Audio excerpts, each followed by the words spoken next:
आश्चर्य है, हमारे प्रत्येक वचन पर हुंकार कौन भर रहा था? कौन है वो प्राणी जो हमारी आज्ञा के बिना इस दिव्य ब्रह्म ज्ञान के संदेश को सुनकर हुंकार भर रहा था? उपस्थित हो।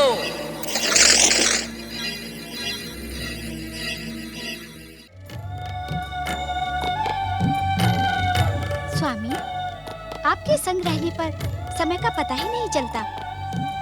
गगन विहार करते करते पूरी रात्रि बीत गई। देवी पार्वती, पूर्व दिशा से उगने वाला आज का सूर्य आपके लिए ब्रह्म ज्ञान का महान संदेश लेकर आया है। तो क्या ब्रह्म ज्ञान मुझे आज ही मिलेगा? हाँ देवी, हमने निश्चय किया है कि इन्हीं हिममणित पर्वत श्रेणियों के एक हिम पाषाण कंदरा में हम तुम्हें वो ब्रह्म ज्ञान प्रदान करेंगे जिसे पाने की आकांक्षा में विगत कई दिनों से तुम्हारे हृदय में द्वंद्व चल रहा है।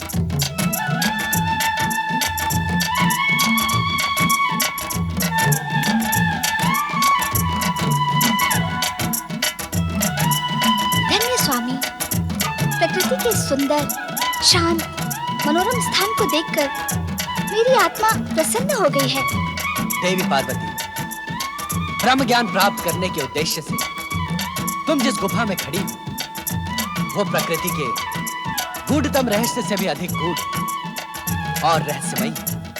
इस सुंदर स्थान की ऐसी क्या विशेषता है स्वामी? इस स्थान का रहस्य आज से पूर्व किसी के सामने उल्लेखित नहीं किया गया है। हमारे अतिरिक्त इस समस्त संसार में सर्वप्रथम तुम इस स्थान में उपस्थित होकर यहाँ का रहस्य ज्ञात कर रही हो। उस रहस्य को ज्ञात करने के लिए मैं उद्विग्न हो रही हूँ स्वामी। तुम्हारी उद्विग्नता स्वाभाविक है पार्वती। पर्वतराज हिमालय के अत्यंत कठिन, गूढ़ तथा हिम से ढके मार्गों में स्थित यह पवित्र गुफा अमरेश्वर के रूप में हमारा अत्यंत रहस्यमयी एकांत निवास स्थान है। ये आप क्या कह रहे हैं स्वामी? हम सत्य कह रहे हैं देवी पार्वती। हमारे अतिरिक्त किसी भी जीवात्मा को अब तक यहाँ आने का विधान नहीं था। निस्संदेह स्वामी, ब्रह्म ज्ञान प्राप्त करने के लिए मैं विगत दिनों से व्यग्र हूँ, किंतु अब आपके इस रहस्यमय एकांत निवास का रहस्य जानने को उत्सुक हूँ। देवी पार्वती, सृष्टि निर्माण के उपरांत जब जीवन के साथ मृत्यु भी अस्तित्व में आई, तब मृत्यु एवं अंतकाल देवताओं को भी भयभीत करने लगा। भयभीत देवगण हमारी शरण में आए। तब हमने देवताओं को मृत्यु के भय से उबारने के लिए सदा अपने मस्तक पर सुशोभित चंद्रमा को निचोड़ा। अद्भुत, आश्चर्यजनक। निश्चित ही सदा आपके मस्तिष्क का स्पर्श पाने वाले चंद्रमा में अमृत विद्यमान होगा। हाँ पार्वती, चंद्रमा को निचोड़ने से अमरत्व का पान करके देवगण अमर हो गए। परंतु भोलेनाथ, इस पावन कथा का इस पवित्र अमरेश्वर गुफा से क्या संबंध? संबंध है देवी पार्वती। उस अमरत्व की कुछ बूंदें पृथ्वी के इसी क्षेत्र में गिरी। उन्हीं से अमरेश्वर की अमर गंगा अथवा अमरावती नदी बह निकली। अर्थात पतित पावनी अमरावती का प्रारंभ इसी स्थान से होता है। हाँ देवी, चंद्रमा को निचोड़ने से गिरी अमरत्व की बूंदों ने इस गुफा में पहुंच सकने वाले व्यक्ति की अमरता सुनिश्चित कर दी। अर्थात इस गुफा तक पहुंचने वाला व्यक्ति अमरता को प्राप्त कर लेगा? निश्चित। यहाँ की वायु, यहाँ के वातावरण में अमरत्व विद्यमान है, जो किसी भी जीवात्मा को जीवन मृत्यु से मुक्ति प्रदान कर अमर बना सकता है। तब तो मानव कल्याण के लिए ये महान स्थान है, क्योंकि मानव सदैव अमरता प्राप्ति का प्रयास करता है।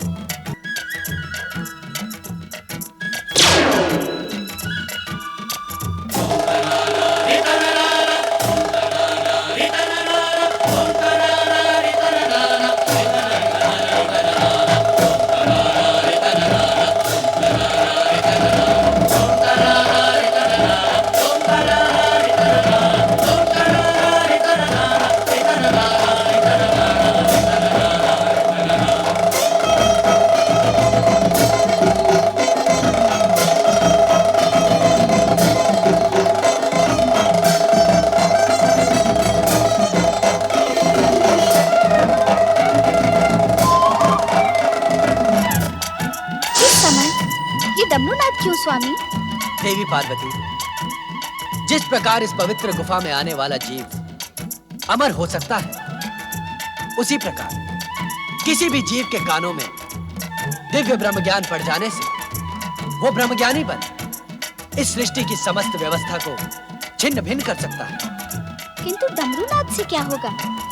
इस डमरूनाद के भीषण स्वर से इस गुफा के आसपास रहने वाले जीव जंतु दूर भाग जाएंगे। क्या जीवन यहाँ भी है स्वामी? आश्चर्य है कि यह प्रश्न हमसे पर्वत नंदिनी पार्वती पूछ रही है। देवी, जीवित रहने की आकांक्षा जीवात्मा को कहां-कहां ले जाती है, यह जानकर आपको अपार आश्चर्य होगा। आश्चर्य तो मुझे इस गुफा को देखकर भी हो रहा है स्वामी। हम इसी आश्चर्यचकित करने वाले स्थान पर आपको ब्रह्म ज्ञान का अमर संदेश प्रदान करेंगे। इसी कारण भविष्य में यह गुफा अमरनाथ धाम के रूप में प्रसिद्ध होगी। जय अमरनाथ धाम। आज हमारे प्रिय मास श्रावण की पूर्णिमा है। आज के दिन जो श्रद्धालु शिव भक्त हमारी प्रेरणा प्राप्त कर यहाँ हमारे प्रतीक शिवलिंग के दर्शन करेगा, उसे अमरता के साथ ही साथ वैसा ही दिव्य ज्ञान प्राप्त होगा जैसा अब हम तुम्हें प्रदान करेंगे। अर्थात क्या अब प्रत्येक वर्ष श्रावण पूर्णिमा पर यहाँ आपका प्रतीक पूर्ण हिम शिवलिंग अवतरित होगा? हाँ देवी, आज से प्रत्येक वर्ष श्रावण माह में चंद्रमा के बढ़ने के साथ ही साथ मेरा प्रतीक हिम शिवलिंग अवतरित होकर पूर्णिमा के दिन पूर्ण होगा तथा चंद्रमा के घटने के साथ ही अमावस्या तक मुझ में विलीन हो जाएगा।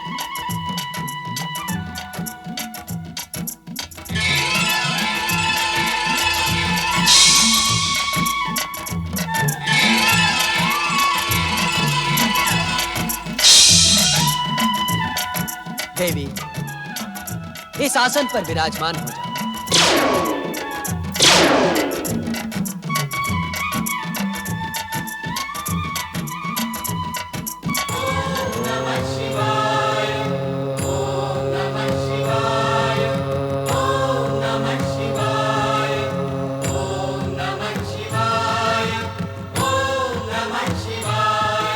ब्रह्म ज्ञान की कथा अत्यंत रहस्यमय तथा कठिन है। हम ये ज्ञान तुम्हें समाधि अवस्था में प्रदान करेंगे।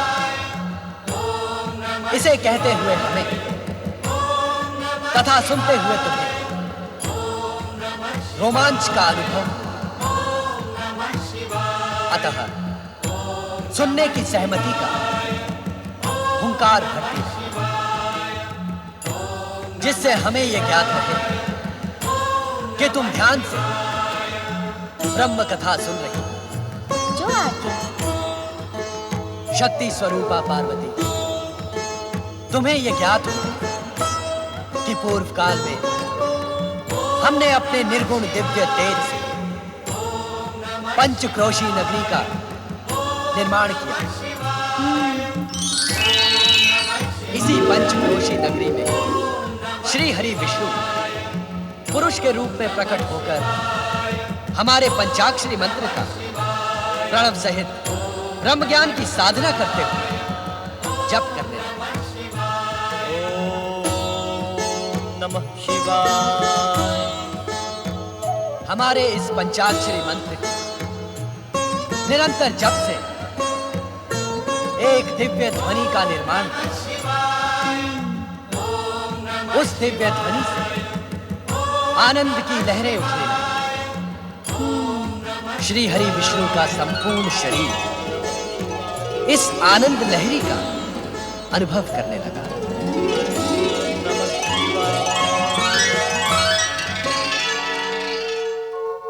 उनके शरीर से पवित्र ओमकारमय ध्वनि निकली।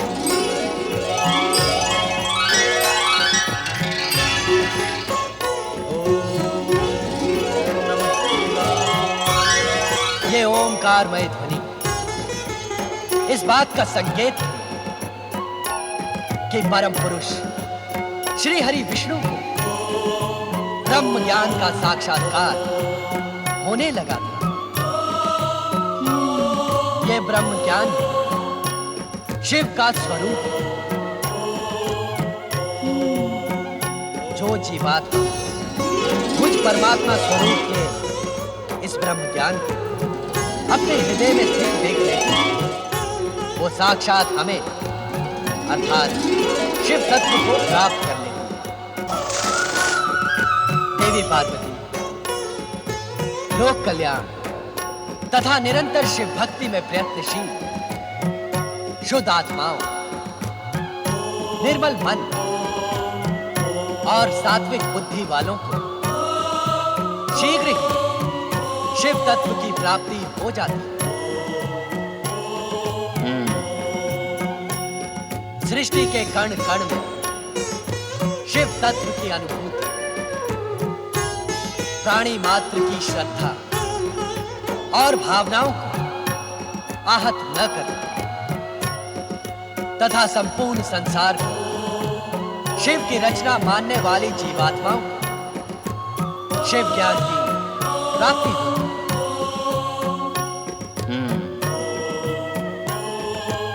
अपने को श्रेष्ठ और दूसरे को निकृष्ट न मानना, तप, जप और पवित्रता की ओर अग्रसर होने वालों के मार्ग में बाधक न बनने वाली अहंकार रहित जीवात्माओं को शिव भक्ति की प्राप्ति होती है। शिव तत्व, शिव ज्ञान और शिव भक्ति की प्राप्ति से मन, आत्मा और बुद्धि तेजस्वी तथा ओजस्वी बन जाती है। इतना प्राप्त कर लेने पर कुछ भी प्राप्त करना शेष नहीं बचता। शिव तत्व, शिव ज्ञान और शिव भक्ति को प्राप्त करने का एकमात्र मार्ग है शिव चरणों में अपना जीवन समर्पित कर निरंतर हमारे पंचाक्षरी मंत्र ओम नमः शिवाय का जाप कर। हमारे इस पंचाक्षरी मंत्र ओम नमः शिवाय में संसार का सर्वश्रेष्ठ ज्ञान समाहित। ओम अग्र पूजा को समर्पित त्रिदेवों का प्रतीक आदि स्वर। शिव जीवन के कल्याण का स्वरूप है तथा उस कल्याण रूपी शिव स्वरूप नमन ब्रह्म रूपी शिव को प्राप्त करने का सर्वोत्तम उपाय है। यही ब्रह्म ज्ञान का सत्य है, यही शिव की सुंदर रचना है। मेरे द्वारा प्रकट सत्यम, शिवम और सुंदरम से युक्त यह ब्रह्म ज्ञान उन्हीं महाभागों को प्राप्त होता है जो मेरे स्वरूप में अगाध श्रद्धा रखते हैं। मेरी आज्ञा अनुसार धर्म मार्ग पर चलने वाले प्राणी मेरी ही कृपा से मल एवं माया से मुक्त होकर मेरे परमानंद सच्चिदानंद स्वरूप में लीन हो जाते हैं। स्वयं मेरे द्वारा रचित एवं कहे गए इस दिव्य ज्ञान को प्राप्त ज्ञानी इस ज्ञान के प्रकाश रूपी अग्नि से अपने कर्म में शरीर को क्षण भर में जलाकर मेरी कृपा से कर्म बंधन से छुटकारा पाकर मोक्ष को प्राप्त कर लेते हैं। तब इस सृष्टि का गोपनीय से गोपनीय रहस्य भी उसके सम्मुख रहस्य नहीं रह जाता, कारण कि वो स्वयं शिव तत्व प्राप्ति का प्रतीक बन जाता है। यही है परम दिव्य ब्रह्म ज्ञान, जिसे पाकर तुमने अपनी आत्मा को मुझ परात पर ब्रह्म में समाहित कर दिया है।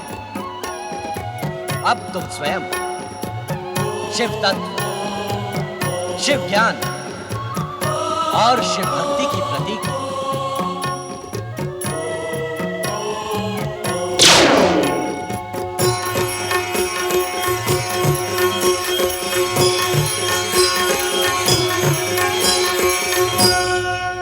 परंतु देवी पार्वती ब्रह्म ज्ञान प्राप्त कर सके इससे पूर्व ही निद्रा मग्न हो जाती है और उनके स्थान पर श्रापित कबूतर रूपी ध्रौम्य ब्रह्म ज्ञानी हो जाता है। कबूतर रूपी ध्रौम्य को ब्रह्म ज्ञान की प्राप्ति हुई, ये भी विधि का ही विधान था। माता पार्वती को सुअवसर मिलने के पश्चात भी ब्रह्म ज्ञान का ज्ञान न होना भी संभवतः शिवलीला का ही अंग था। ये भी अटल सत्य ही है कि इस संसार में जो कुछ भी घटित होता है वो महेश्वर शिव की इच्छा से ही होता है। ब्रह्म ज्ञान का ज्ञान देने के पश्चात कल्याणकारी शिव जब हिम शिवलिंग से बाहर पधारे तो देवी पार्वती को निद्रामग्न देखकर चकित रह गए।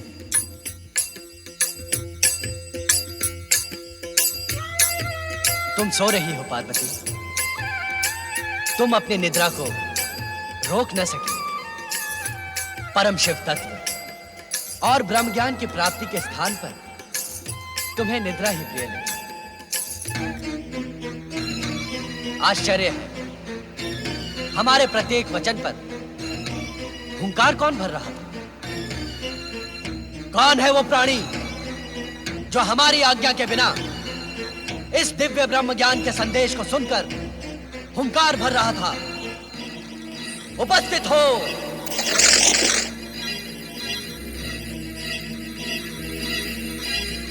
महादेव जी, आपकी आज्ञा के बिना तीनों लोकों में एक कण भी इधर से उधर नहीं होता। मुझे आपके डमरूनाद द्वारा इस स्थान पर पहुंचने का संदेश मिला। क्या आपकी इच्छा के बिना कपोत जैसा साधारण प्राणी इस भयानक शीत प्रदेश में एक क्षण में जीवित रह सकता है? इसके उपरांत भी यदि मैंने आपकी आज्ञा का उल्लंघन किया हो तो आप मुझे दंड दें भोलेनाथ। मैं पापी आपके दंड का ही योग्य हूं स्वामी। मन छोटा न करो ध्रौम्य, ये सारी माया हमने तुम्हें शाप मुक्त और ब्रह्म ज्ञान देने के लिए ही रची थी। ब्रह्म ज्ञान के लिए तुम्हारी पात्रता पहले ही निश्चित हो गई थी। अब तुम अपने गुरु के शाप से मुक्त हुए। ब्रह्म ज्ञानी ध्रौम्य,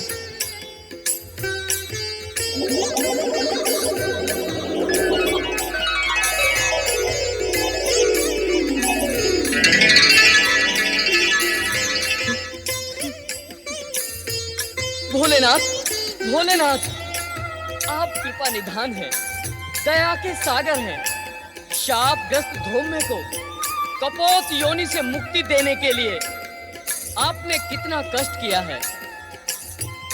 आप कैलाश से यहाँ आए, जय जय भोले भंडारी, जय शिव शंकर, जय जय शिव शंकर, जय जय शिव शंकर।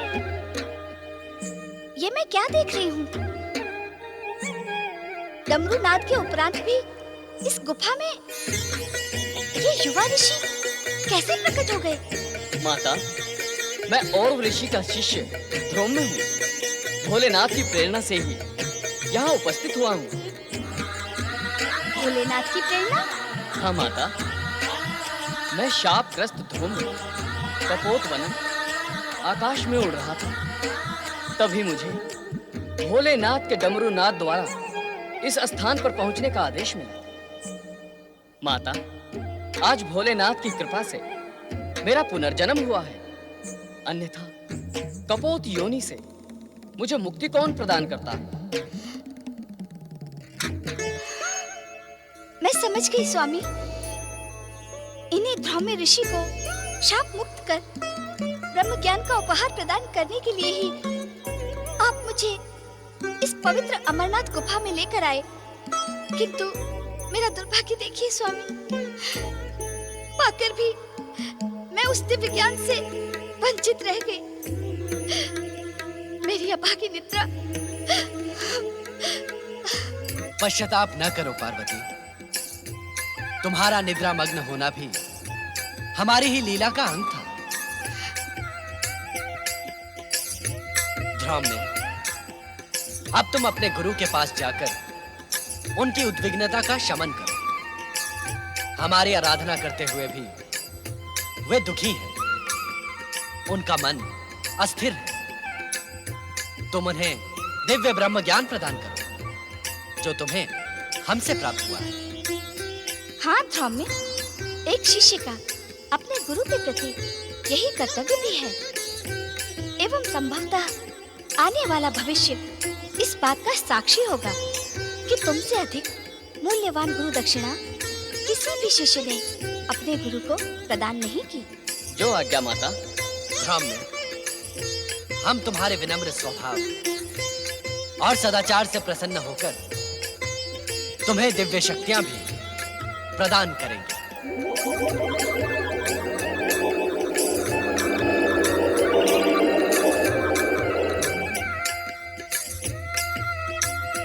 मैं आपकी इस महान कृपा के योग्य नहीं था भोलेनाथ। भगवान, अब मुझे आज्ञा दी जिससे शीघ्र अतिशीघ्र मैं अपने गुरु को विषाद मुक्त कर सकूं। ओम नमः शिवाय। स्वामी, क्या मैं अब भी ब्रह्म ज्ञान से वंचित रहूंगी?